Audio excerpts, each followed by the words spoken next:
the one, be the one. All right, wait a minute. This isn't Kamen Rider Build. This is a different show involving a red and blue color scheme with a weirdly similar font. What's going on here? Oh, that's right. This is the UltraQuest podcast, and Mike, that's Axel, and clearly I'm blue and he's red. So just kidding, Rosso. Yeah, close enough. Close enough, that's right. And we can't get much closer because we are here today to discuss the one and only, the awesome Ultraman series known as Ultraman Rabbit Tank. Just kidding. Ultraman Root Beer? Root Beer? Rhubarb? What? Roast beef? Ultraman Rutabaga? Hold on. Yes, Ultraman Ruby and Sapphire, episodes 1 through 4. And let me ask you this: what was your first reaction to watching this? I mean, when did you first watch this season? Is what I meant to say. I first watched it when it first aired back in 2018, and I thought it was an interesting concept how we have 2 Ultras instead of 1. Although, granted, they kind of did that with Ultraman Gaia, but Agul is more like the secondary Ultra rather than having 2 Ultras from the start. Yeah. As you might have noticed, we skipped ahead a little bit from Tiga, but to be fair, we skipped way far backwards from Blazar, but it's okay because we're gonna be able to fit. Because at least this way, we're gonna finish an entire Ultraman season just in time for Ultraman Panku Box. Yes, but also, this won't be the last time we talk about Tiga. Yeah, that is true, because Trigger is technically a sequel. It's more like a soft remake. Really? That's weird. It's basically Final Odyssey of the series. Final Odyssey is... So it's kind of like how you had the Gundam Unicorn OVA, and then you turn it into Gundam Unicorn 0096. I guess. That's crazy, man. So we're also gonna see those 3 evil ultras all over again, and we're not slightly different names. And I'm guessing the main character is gonna get 3 new forms when he has a dark form, but one of those 3 looks suspiciously like his main form in his actual form. Instead of Trigger's different forms look different from each other rather than just straight up recolors. Yeah, because I still can't get over the fact that Blast form still kind of looks like Multi. Oh well, let's do it one last time just for the fun of it. Dark. Tornado. Blast. Okay, I'm done. Okay. Glitter. Yeah. Yeah, there is the glitter form too. But yeah, no. We have 2 Ultras as the main character. I would say it's the opposite of Kamen Rider W, but at the same time, there is Reeve Heist where you have one person becoming 2 Kamen Riders at the same time. Here we have 2 humans become 2 Ultras. With the power of brotherly bonds. We are brothers, Tsubaraya's not invited to the song. This is strictly a Toei production. We got the Rider Chips and the Rider Girls. Oh, man. I'm not gonna lie, though. It would have been cool if they actually did do like a version of We Are Brothers with Ultraman in addition to Metal Hero. Yeah, that'd be interesting. Yeah, I mean, like I remember seeing like a parody of a poster parody of the Expandables, where you got Ichigo, Aka Ranger, Ultraman Prime, Leon Maru for some reason, Space Sheriff Gavan, and Godzilla. I don't remember Godzilla being because there. I saw a version that had Godzilla. Yeah, I mean, you think Godzilla would be there because he's freaking Godzilla. It's like you would have Ultraman without Godzilla, now wouldn't you? Hold on, let me see if I can remember how it went. Oh, there we go. Leon Maru, Inazuman, Aka Ranger, Kamen Rider Ichigo, Ultraman Prime, the Space Sheriff Gavon, and Kikaider. Yep. Those are the 7 guys. Of course, I'm not gonna lie though, Leon Maru kind of looks like the one that's the most out of place here for some reason. But that's why we gotta watch more ancient tokusatsu from before 1966. And it's crazy how many different kinds of freaking tokusatsu they have. But yeah. And so what was your first experience watching Ultraman Rube? I've had a positive experience with it. I really love the design of Rosso and Blue. I like the brother dynamic. Yeah, I just think it's an interesting season, and it's one of my favorites of the new generation of Ultraman. Yeah. As you guys will know by now, it is my first time watching Rube because I tried, never got to watch any Ultraman all the way through except for until Blazar came out. So I finished Blazar minus the movie. We just did Ultraman Tiga, so I can honestly say I finished watching 2 whole seasons of Ultraman, which is kind of weird because you'd think me having the original Ultraman on DVD with all 40 episodes, you think I would have seen it by now. But I didn't, sadly. It is what it is. But, we're third time's the charm. We got Ultraman Rube, 25 episodes in a movie. 25 episodes in a movie. 25 episodes in a movie. Yeah, well, you can officially get all the Ultraman series up to Rube officially on DVD and Blu-ray thanks to Mill Creek. Yep. And also you got a lot of DVD and Blu-ray and streaming releases thanks to Shout Factory, which and they have the streaming options available on both Pluto TV and on Tubi TV. So those are your free options. Although, not gonna lie though, watching this did give me an idea for a meme. I did not make that meme, so I'm not gonna discuss it further. I might show it next week, but low-key, I'm just visualizing in my head, and it's hilarious. And I want to thank Ultraman Rube for helping inspire it. But yeah, so yeah, this is my first time watching Rube. I literally just saw the first 4 episodes today, and I mean, I can say I kind of saw clips while trying to make the thumbnail. So I know there's gonna be an earth form and a wind form, and then a combined form, and then a rainbow form in the movie. But and there's gonna be an evil orb, kinda, but only because I had to make the thumbnail. So yeah, some stuff partially spoiled for me, but I don't have the full context, so hopefully that sticks. But as far as watching the episodes all the way through, yep, today I watched episodes 1 through 4 all the way through. So here we are.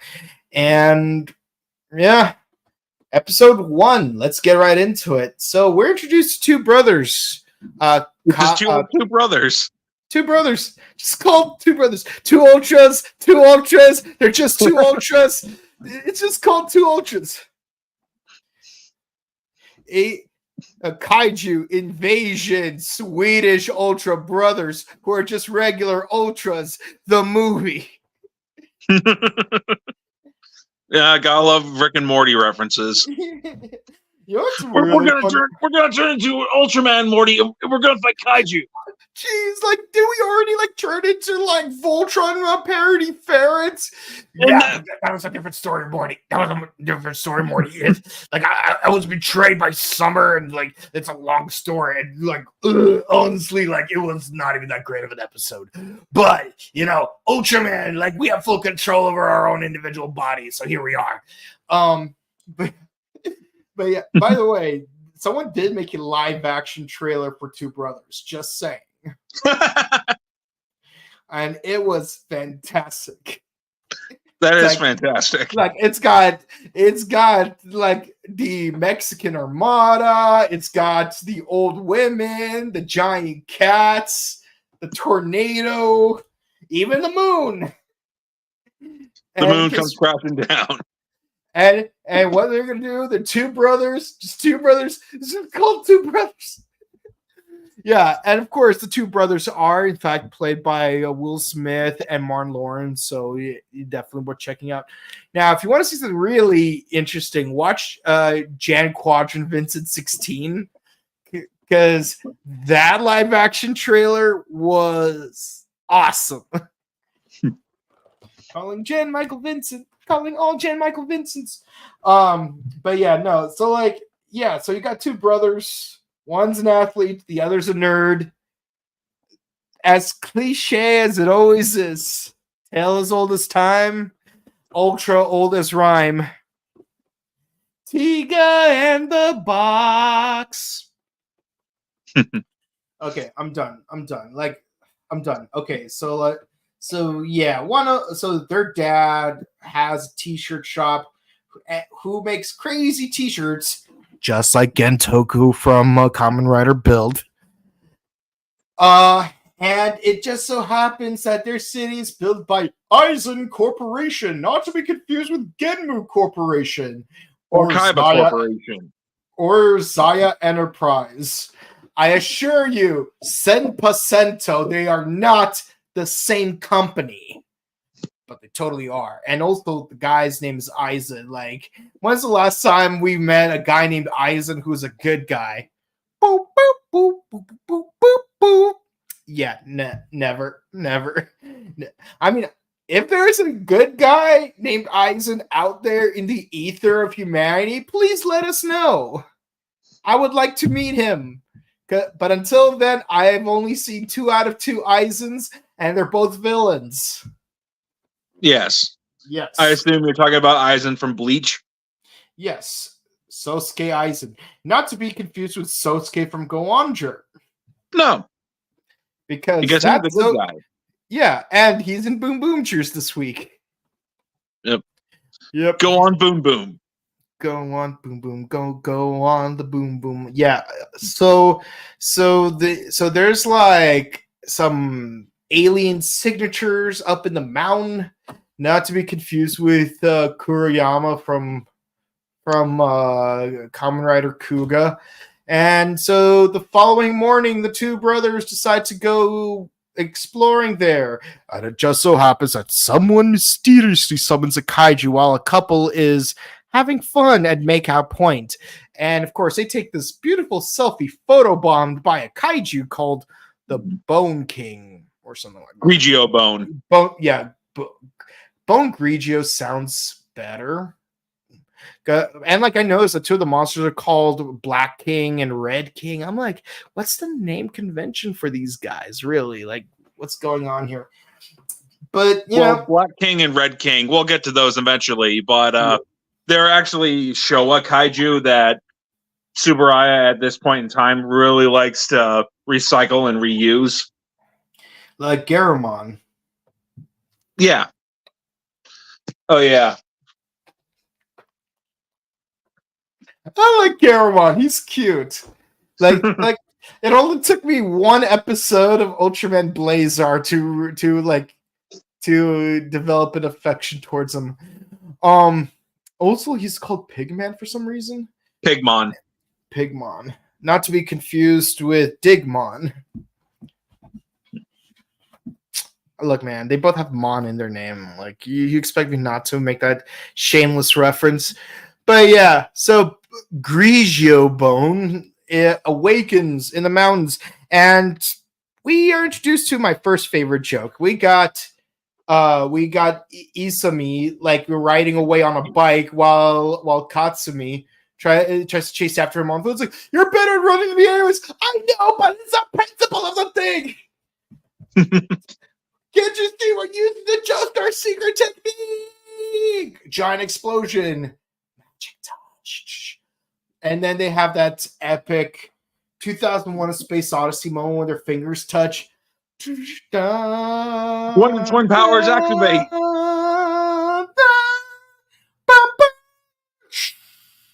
Yeah. It's like, whoa, where are we? I think we're in Jupiter or beyond the infinite. Are you saying we're going to turn into a giant space fetus? No. What do you think this is? Space runaway Idion? Yeah, crazy anime references I'm making right now, but it is what it is. And they mysteriously find their ultra stone things. The Rube gyros and the Rube crystals. Yeah. Rube crystals is what they're called this season. Okay. See, I like Blazar stones because they're noticeably stone in design. Oh man, you could tell that this is phase 2 Heisei era because this is where like everyone's all about the gimmick toys. Yeah. All about the gimmick toys. I'm actually surprised that Blazar did not utilize a gimmick toy feature as much as it could have. Yeah, me too. And based on these 4 episodes and on what we can infer based on the screenshots I used to make my thumbnails, we're going to be seeing a lot more Rube crystals. A lot more group crystals. So, yeah. So, using Ultraman Taro's Rube Crystal, and yes, I actually recognize Taro because he's got the 2 horns, and because I did watch the first 3 episodes of Ginga. And speaking of Ginga, Ginga has the power of water. Which is weird because Ginga doesn't have the power of water. Why is he a water attribute? Why is Taro a fire attribute? Because he has a fire-based attack called Ultra Dynamite. Okay, I figured that much out. But again, in the 3 episodes I've seen from Ginga, I haven't seen him do anything that's water related. Because he doesn't. Ginga doesn't have a water-based form or attack. I guess it's because he's got transparent blue crystals on his body. I guess that is such a weird connect. Yeah. If anything, wouldn't it make more sense for the water attribute to be Ultraman Agul from Gaia because he actually is a water attribute because he's an Ultra of the sea? Yeah. But I guess it wanted to go with main Ultras rather than secondary, but still, it would make more sense to have it be Agul rather than Ginga, but, Toku logic. Oh, god dang it. Yeah, so I know there's going to be at least 2, maybe 3 more forms. So, yeah, I need to understand, is Tiga wind form because he has the sky type? Yes. Taro. Tiga. Sorry, it's like, and of course, ground is Victory. Which makes sense because he's an Ultraman from the underground. See, out of those 4 Ultramen, Taro, Ginga, Tiga, and Victory is the one I am the least familiar with because at least I can say I saw 3 episodes of Ginga, and it featured Taro as a main character in the form of a vinyl toy. So, yeah, kids, I know I would have made this joke when we do Ginga, but I'm going to say it right now. Be careful with your vinyl toys because you never know. It might be a real Ultra or Ranger or Rider. Wow, I've got a ton of vinyls, so I wonder what the chances are that I've got a real Ultraman. You know what's funny is that in 2014, I actually got the vinyl for Kamen Rider Gaim Pine Arms, and I gave it to the actor who played Pineapple in Mighty Morphin Power Rangers. Like something to remember me by. Very appropriately. Yes. Yeah. Oh man. But like as far as like the crystals go, I understand everybody. Taro, he's got Ultra Dynamite, Fire Base Attack, Tiga, Sky Tide, Wind, Victory. He's an underground Ultraman, but Ginga, why is he water? I don't know. Maybe because, and again, I'm trying to utilize my apophenia here, but maybe it's because the Milky Way galaxy, because Ginga means galaxy, is referenced as being a river.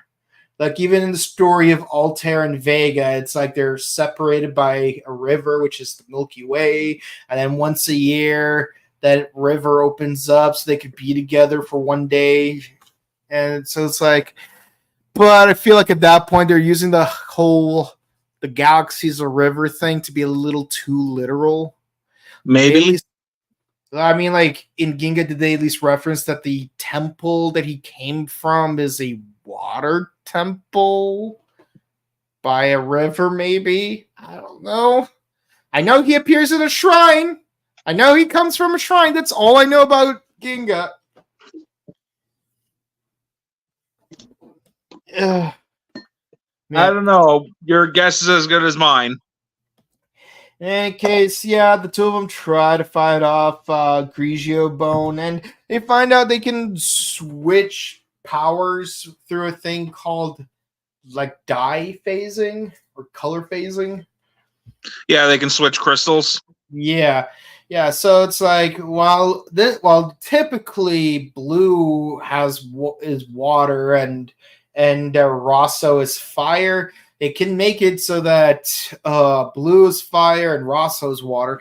Although, I'm going to be honest, I do prefer these designs. It's sort of like a palette swap for Gamma 1 and Gamma 2 from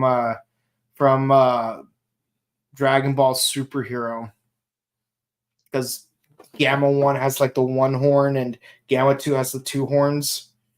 Yeah. And that horn thing is going to come back in a later episode. Mm-hmm.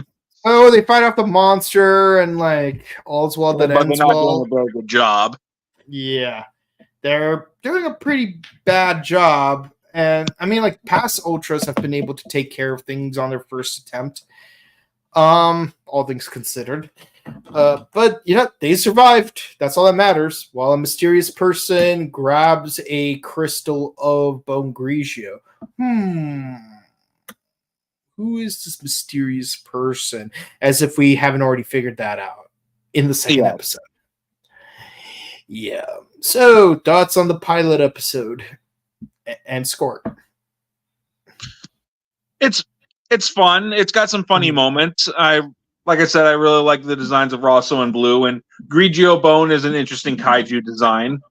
And so, I give it an 8 out of 10. It's a good opening episode. Yeah, I have to agree. It's a pretty decent opener, and I do like the personalities of the characters here a lot more than Tiga. Don't get me wrong. Hori is love, Hori is life. We already know that shtick. But it took us a couple of episodes to get us to the point that we liked Hori. It took us a minute to like Rena. It would take us about 40 episodes for us to like Shinjo, but yeah, it's like a lot of the characters are like instantly likable. I don't know if it's because like just because like everyone's like changing their writing style in the Neo Heisei era, but yeah, like there have been unlikable characters in the pilot episodes of Kamen Rider in those first 10 years, like Takumi. You don't like him at first. He's a scumbag. Heck, even in the Hyper Battle video, it's like, he's a scoundrel. but he hides his kindness behind a mask. Yeah, I would say so far, as far as the first episode goes, the dad is already my favorite character because of those t-shirts. Uchu!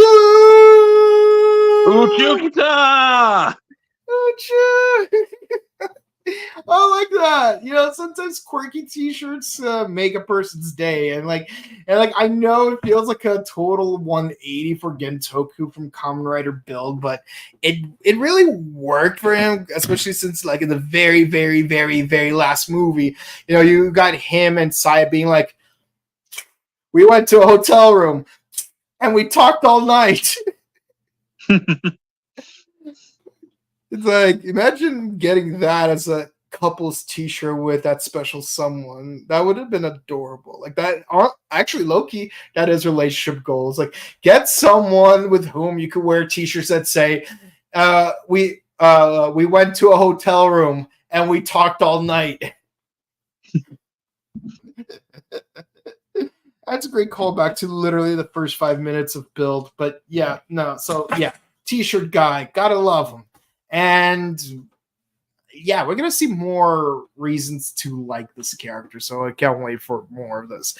But yeah, 8 out of 10. Like, I wish we got more of the two brothers who are just brothers. And yeah, the one thing that's weird is how there's like no cosmic entity granting the two brothers their Ultraman powers, because like even with Blazar, it's like, yeah, we don't see the cosmic entity in that first episode, but he did meet the cosmic entity 3 years prior. It was just dormant for 3 years. Tiga, obviously there's what's her name? Yuzure. Yeah. What's her face is great grandmother. I don't know why she came to him and not her, but okay, whatever. But even in freaking Ginga, Ultraman Taro himself was the cosmic entity, you know. So it's like, where are these guys' cosmic entity that tells them, oh, I will either give your life support by turning you into Ultraman, or you have been chosen through your bravery to become him, even though it's at no risk to your own life whatsoever. Okay. Yeah, they just somehow, through the brotherly bond, they become the Rube brothers. And given the fact that it's kind of hinted that they inherited the powers 15 years ago, I have to wonder what would happen if that power was triggered sometime before then, when there was no kaiju involved.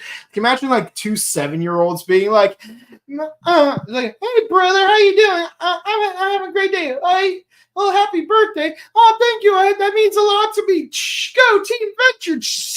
And all of a sudden, and then all the other 7-year-old kids in their class get crushed by 2 giants because 2 little kids accidentally did the Venture Brothers a handshake.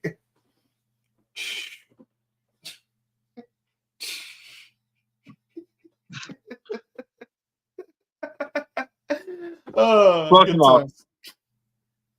Brotherly love. Hold on, let me try to bring mine closer so that's like, there we go. Now my hand looks bigger. There we go. But yeah. I am Dr. Obvious.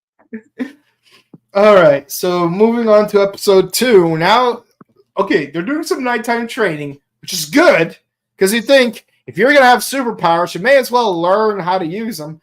You know that one thing that the movie Shazam actually got right. Yeah. Okay, the first movie got a couple of things right, but the second movie was just terrible. But I digress. Yeah, so they're testing their powers. Someone almost destroys a bridge, and there's no Ninja Falcon Zord to like save that bridge. So, yeah. Good thing they pulled a Knuckles. Yeah, and they're like, why can't we just tell people that we're Ultraman? Because we don't know if other people can do this. Plus, so it's our responsibility to do this discreetly. Why discreetly? Because you want to be a government experiment. Have you not watched that episode of Futurama where they go back in time to Roswell? Oh yeah, yeah. But still, I want clout. Run. Of course, Kasumi is like really upset, but there's the little sister who we did not mention up until this point. Tries to cheer him up with some candy. Happy. She's adorable. Candy. She's adorable. You know, which may or may not be the next Kamen Rider gimmick for Gav. Yeah, because Gabu uses food. Like even his belt looks like teeth. Oh, and it comes with the crank too. So best match. Build again. Yeah, best rabbit. Best match. Yummy. Oh man, I hope to someday go back to doing a music-themed Kamen Rider, but do it better because that disconnect when Toshiki Inui took over. Yeah, Fives was good. Dom Brothers was good. Kabuto was good. But we do not talk, great. We do not talk about those last 15 episodes of Hibiki. But yeah, so one of the two brothers tries to take care of the kaiju this episode by himself, and he fails. So then the other brother learns, like, my sister made a valuable point. I need to team up with my brother. So they team up using their brotherly love, and then they defeat the kaiju. It's pretty simple. And also, kind of like one of them did like a sliding thing, and then the other one did like a Blue did like a power slide to like knock the kaiju up, and then Rosso used the dynamic in order to destroy it. Yeah. Teamwork. Go Team Rube! Go Team Rube. Form of Rosso. Shape of Blue. Rosso and Blue are brother ultras. They are brothers. They are siblings. They have the same mom and dad. Did I mention a sister? And yeah, we have more scenes with Mr. Eisen, who is super cheerful and fun-loving, and he's like, there were two beings of light and a kaiju, and the two beings of light defeated the kaiju, and that's why I'm gonna name these two beings of light Ultra, and we're out of time. Thank you for watching. This has been Courtney Cox, and you're watching the Channel 5 News. Goodbye. Mm-hmm. Yeah, so Bill Eisen gets cut off. Yeah. Not gonna lie. Feels nice. Between Genmu and Dowser, yeah, that felt good. That felt really good. So thoughts on this episode? Likes, dislikes, score out of 10. I think it's a pretty good episode. You know, Katsumi has some good points about keeping the fact that they're Ultraman secrets. Yeah. You know, secret identity and whatnot, but I also don't want to be like experimented on, like, you know, they could come after your loved ones or, you know, things like that. Of course, we've got Black King, which is an interesting kaiju. Mm-hmm. So I give it a 9 out of 10. It's a pretty good episode. Yeah. Yeah, I would have to say, yeah, this one's more of a 9 because we got to explore their personalities more. But yeah, Eisen, you already draw so many red flags on my part. Because another mysterious person who is wearing white sleeves. takes the Black King's crystal. Yeah. So yeah, I got it. And episode 3, this is where things get interesting because but first we find out that before we continue, we find out that the dad and the mom, who's not there for 15 years, have been doing these diary exchanges with each other, and the kids are reading the diaries and being all fun and games until they find out that the mom, who's missing by the way, has made sketches of the 2 Ultraman prisms. So mystery thickens.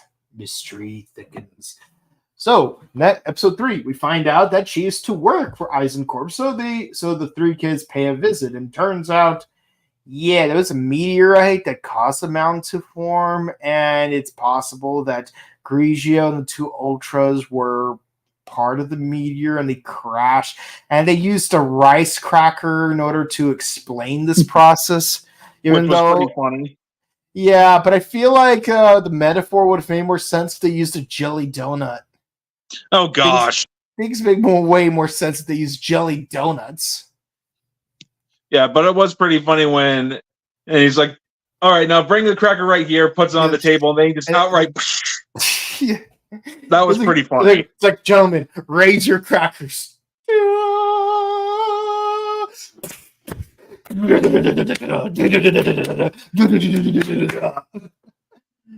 And turns out, so he wanted to do research on this, and their mom was an archaeologist that was directly involved in this, and she mysteriously disappeared. Gee, I wonder how. Yeah, I wonder how she disappeared. And conveniently, a Gorgon-like monster shows up in the city as he was giving exposition. Oh, look at that! It's like I swear, it's like they took notes from Megaforce. Yeah. Why? Hey, there's something wrong because I'm the Black Ranger, but my Ranger key is green. Well, Jake, there's a simple explanation for that. Oh, look at that! Malro's forces are attacking the city. Well, Rangers, go on. You gotta fight the monsters. Go fight the monsters. Go. There's a simple explanation for that. Oh look! Monsters are attacking the city. Go fight the monsters, Rangers. Go right now. Especially you, Jake. Go, Jake. Go. It's morphin' time, Jake. Morph already. Morph. Don't steal anything on your way out. Yeah. So, so they fight the Gorgon monster, and I can tell, and I call it the Gorgon monster because it has that one eye that petrifies people. And I'm like, usually in a tokusatsu, it usually involves some kind of Gorgon mythology, like Medusa. Yeah, I have to say, if I did not watch all of Saint Seiya, I've only seen sporadic episodes, but one of my favorites was the fact that the armor of Perseus had a shield with Medusa's head on it. So people would turn to stone unless Shoryu of Draco becomes blind. That's all I remember. I wish I could watch Saint Seiya again, but it was taken off of Netflix. That's too bad. The original 2D animated one with the male Andromeda. Yeah, because in the CGI version, he's a chick. Okay. But yeah, so Blue gets petrified, but it's okay because Rosso learns that he has Ox King powers from Dragon Ball. You forgot that was a thing, didn't you? And they get the Rosso Sluggers. Yeah. So if anyone remembers the original Dragon Ball, Chi-Chi had like this helmet with like this curved horn on it. She could literally like pull it out and like throw it like a shuriken. Oh, more like a tomahawk. That's basically what Rosso did, and that's how they got the Sluggers. Well, it's interesting that you mentioned that because when Chi-Chi is able to do that in Dragon Ball, that's actually based off of a technique that Ultra 7 has, to where he takes his eye slugger from his head and throws it. Oh, that's funny. It's kind of like how I was like, That's kind of like that one time when I was writing a paper for AP English, and the paper was on Macbeth. So I made a title based on the title of an episode of Star Trek, which got its title from a line from Macbeth.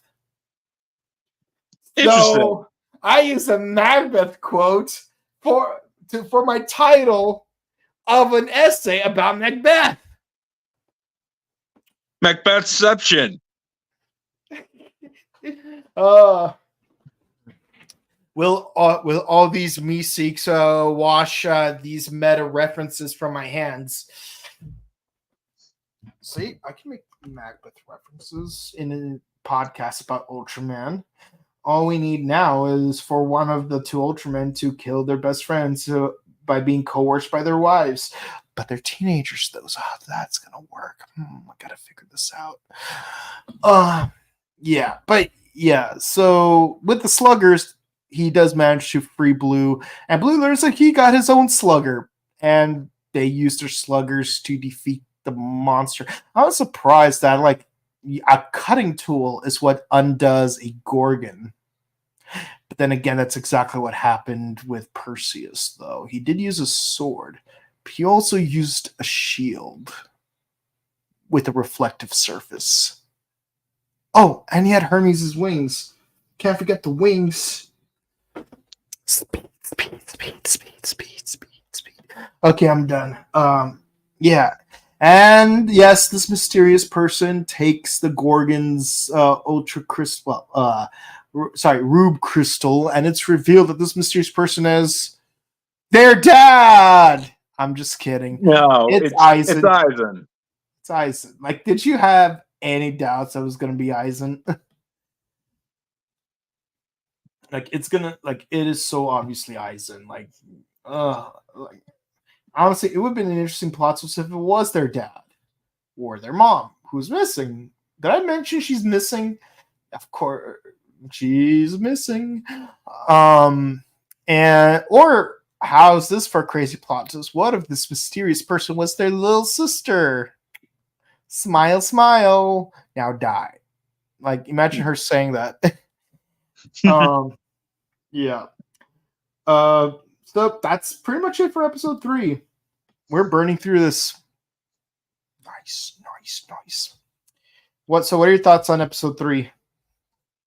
We've got an interesting monster design, again, petrify things. Yeah. We find out that they have their new toy that they advertise. I'm kidding. And, they're Rube Sluggers, so I'd say give it a 9 out of 10. Plus a moment with Eisen smashing the rice cracker lives rent free in my head. Yeah, no, I would say this episode is also 9 for me because plot thickens. We're actually getting plot. Overarching plot. That's something that we were horribly starved of in Ultraman Tiga. No offense. So I'm taken. But we have an overarching plot. Now we can expand on it more. Sure, the main villain's been revealed, but they don't know it's him yet. And let's keep it that way for a hot minute. And of course, yes, we have the new toys, but I would have to say I love the kaiju design for this one because it is very unique. Because honestly, it doesn't really feel like 3 out of the 4 kaiju in this cluster of episodes is just generic Gojira ripoffs. Like you would see the same monster design recycled. I think I've seen Red King's design recolored in Ultraman Blazar, and I think I've also seen that design before in Ultraman Tiga as well. Yeah, Tsuburaya has a history of recycling their suits and turning them into different kaiju. Or just straight up reusing kaiju like they did in this era of Ultraman, to where it's like, oh, remember Gomora? Here he is. Remember Black King? Here he is. Yeah, see, this is why I liked Blazar so much, because the kaiju designs are so unique. It's not the same generic Heisei anthropomorphic lizard. Yeah, that was the thing I liked about Blazar is that most of the not all, but most of the kaiju were brand new. Yeah, like that crustacean in the first episode, or the eel in the second episode, or my personal favorite, that beetle in the third episode. But the much cooler giant turtle with turrets on its back in the fifth episode. Yeah. Totally not Gamera. Yeah, I really liked that particular kaiju's design. Like, it's simple yet so well designed. It's like they were really going for the whole Torterra motif, but kept it fresh. Plus, what are the odds that you're going to engineer two giant turrets for the purpose of being kaiju busters, and conveniently you place them on the back of an actual kaiju? And that kaiju can use them. Yeah, somehow. Yeah. So yeah, 9 out of 10 for this one. Now, I think this next episode is probably my favorite of the lot, and which is weird because it's not as plot focused as episode 3 is, but I think it resonated to me more. It's the baseball episode. Yeah, it's a baseball episode, and surprisingly, it's also it's got some comic relief to it because it turns out Katsumi, just aside from being athletic in general, he used to be on a baseball team and he quit to take care of his mom. Wait, hold on. I thought she disappeared for 15 years. How old are these two brothers? When did she disappear? How old? Like, hold on. Some of the math is not mathing for me here. What's going on here? What? But yeah, so yeah, he's helping coach a baseball team where their coach is about to retire. It's like, we've been on a horrible losing streak, and so this next game is gonna be my last game. So I'm gonna have a stand up. It's like, I can't do anything, but I hope I give the coach a good send off. So it basically tries to be that one dude from Naruto filler, where like he's like a non-ninjutsu user like Rock Lee, but he's like, I want to do a solid for Gar because he trained me despite me not having ninjutsu or genjutsu. So I'm gonna try to make every Sand Shinobi like pass the tuning exam, even though half of them are gonna stab me in the back anyways. Which is exactly what happened. That's exactly what happened. But yeah. So he's like, we need, like, everyone got to do rabbit jumps, but rabbit jumps are bad for your knees, which is true, by the way. What?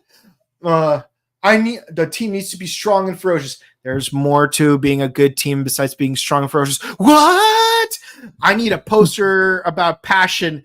You can't just say passion. They need to actually earn it. What? So yeah. Katsumi is really bad at coaching, but it's okay because actual coach is like, listen, kid, there's more to this than winning. And of course, like, they have to fight an ultra, not an ultra, a kaiju, and of course Raso busts his shoulder and he feels down in the dumps. Like, I saw one of those Ultraman folks that Aizen's been talking about, and I have to say the red one, he's got a great pitching arm. Like, he's got the right posture and everything. If I didn't know any better, I would think it was you. But there's no way it could be you because you're a quitter. But you need to learn to not quit. So I believe in you. And remember, there's more to the game than just winning or losing. It's about enjoying the game. So I want to enjoy this game even if I lose. Of course, that went over his head, but he was encouraged enough to try to fight the kaiju again. So yeah, he tries to play the baseball game while Blue tries to fight the kaiju, but he realizes, no, I can't leave my brother alone. I have much greater priorities. So basically, it's kind of like the movie 17 again, where you got that championship basketball game, but then Zac Efron leaves in the middle of the game in order to take care of his pregnant girlfriend, and then 17 years later, like, he turns into Matthew Perry and loathing himself over it. So yeah, we got a 17-year time skip in Ultraman Rube. I'm just basically. I'm just kidding. But yeah.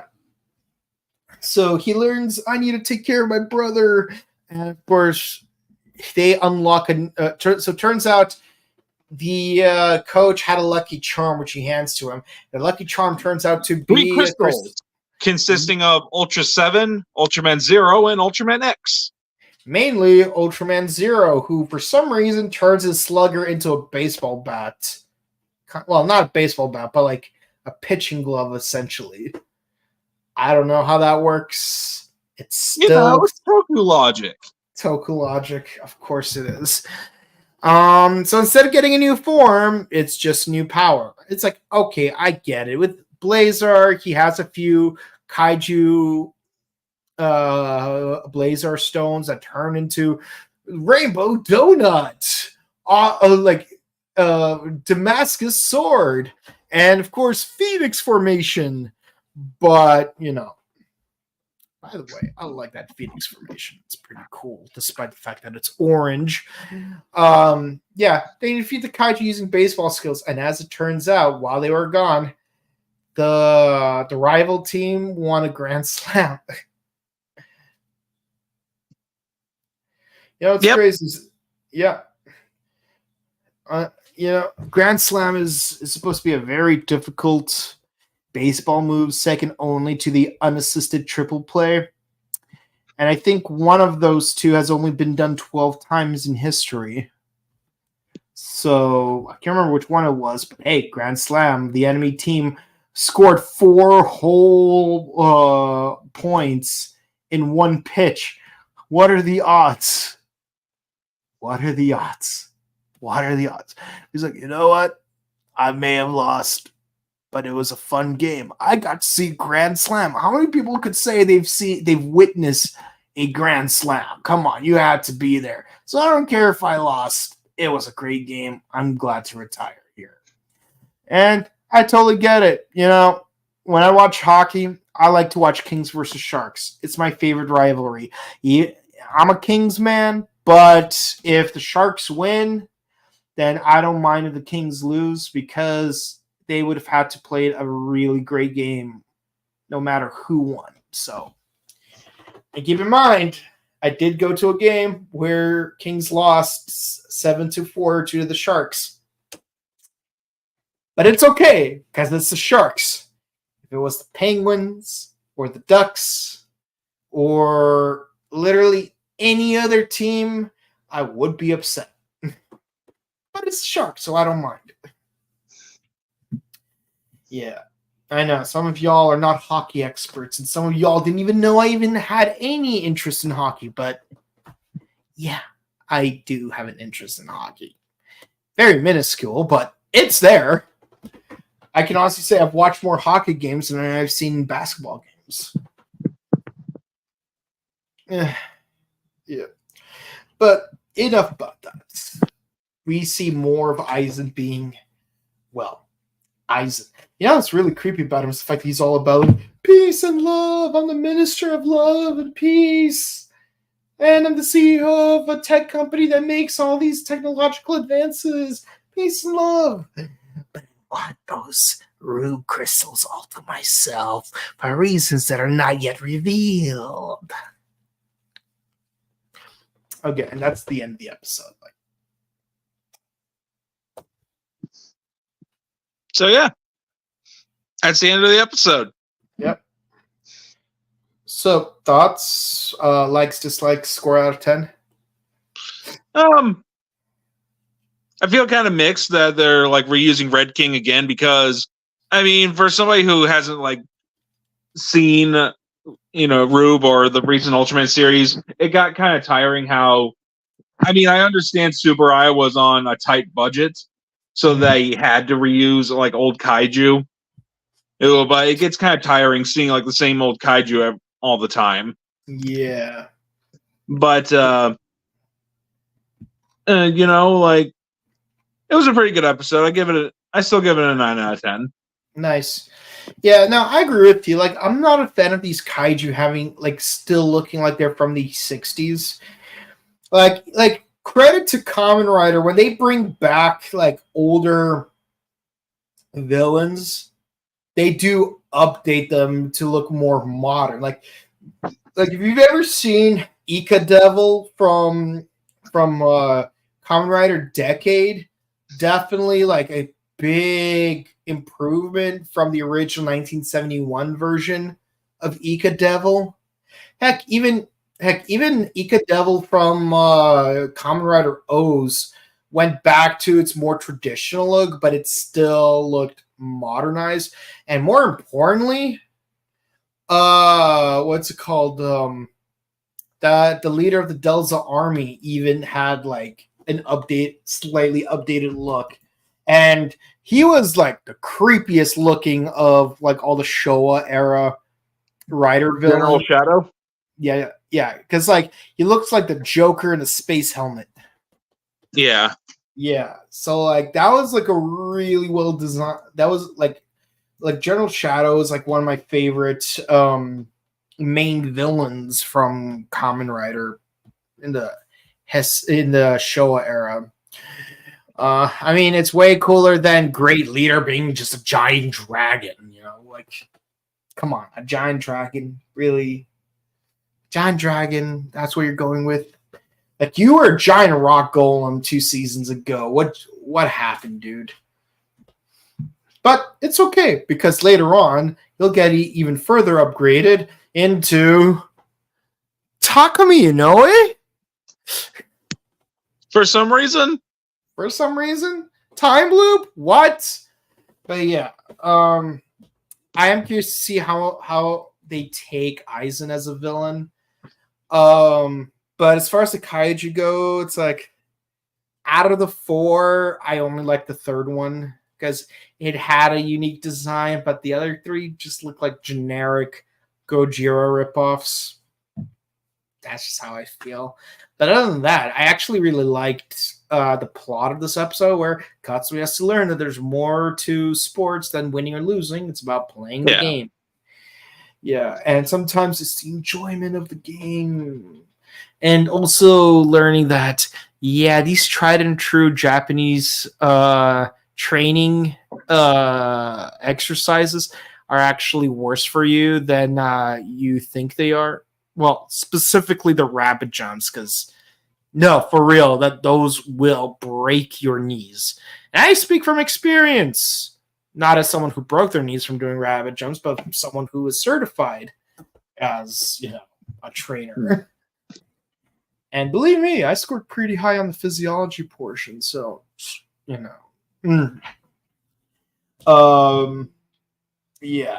but like seriously though, like what's with the rapid jumps? And Hibiki is even worse because not only did they do rapid jumps in Hibiki, but they did rapid jumps up a flight of stairs.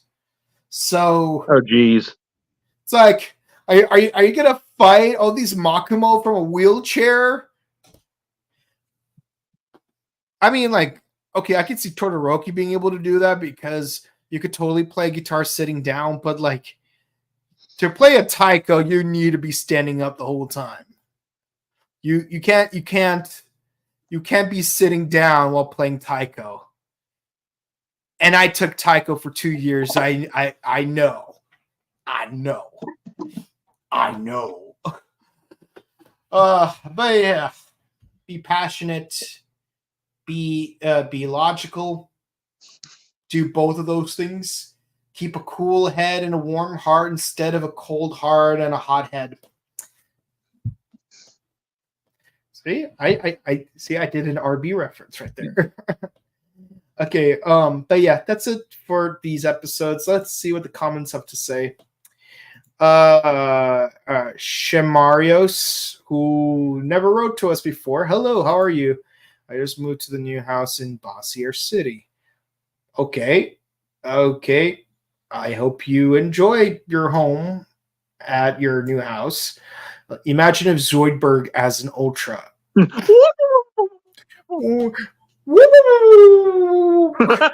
I was just thinking the same thing. It's like a kaiju's like strafing, so he strays through. It's like, is that a Blazar stone you have there?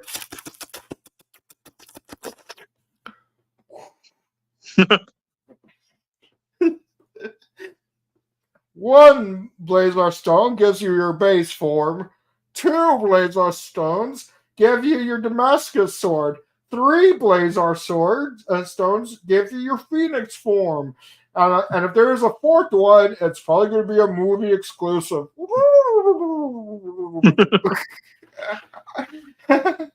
Yeah. It would be cool if they had a green form, maybe for wood. I mean, if you're trying to go for like the Chinese elements thing, wait, are you going for a Chinese elements thing, or are you going for a Mystic Knights of Tiranoog thing? Because they both kind of work, but it wouldn't, because when it comes to Chinese elements, there is no wind element. It's just fire, water, earth, metal, and wood. And that actually makes more sense than the 5 elements in Naruto, because they tried doing something similar to that in Naruto. But yeah, no, it makes more sense in the original Chinese version. Hey, let's watch 5 Element Ninjas for absolutely no reason other than having a reference to classic 1970s wuxia films. But yeah, Mystic Knights of Tiranoog, they did have fire, air, fire within me, air above me, water around me, earth beneath me, and forest before me, which means if there's a 6th Knight, very likely his element, his Henshi phrase would be shadow behind me. Because within, around, above, below, before, the only remaining one is behind. Plus, he could be a scan user.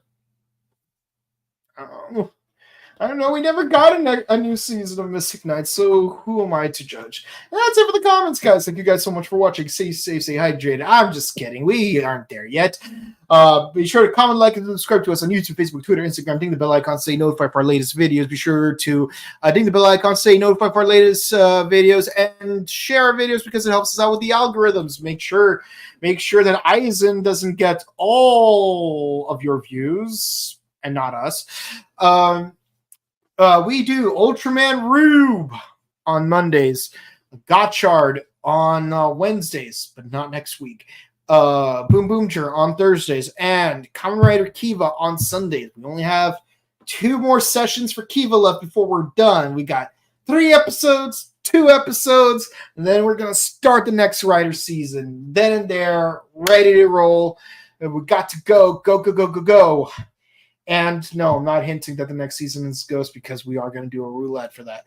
Also, check out our sister channel, The Butter Show. We do movie reviews, video game news, etc. And tomorrow we're going to be doing Shrek the Third in honor of the 20th anniversary of Shrek 2, which was yesterday. We did Shrek 1 and 2 already these past 2 weeks. We're doing Shrek the Third this Tuesday, which is tomorrow for the time of this recording. And we're going to do Shrek the Fourth on Tuesday of next week. So stick around for all of that on The Buttery Show. And if you want to check out our personal content, YouTube.com, Axel Ranger. And Instagram at Boken_Kabuto and Twitch.tv/BokenKabuto. With all that said, guys, thank you guys so much for watching. Stay safe, stay hydrated, update your emergency kids. Hug your loved ones. Say hi, say bye. Why say goodbye? Say hello. And we'll see you all next time. Goodbye.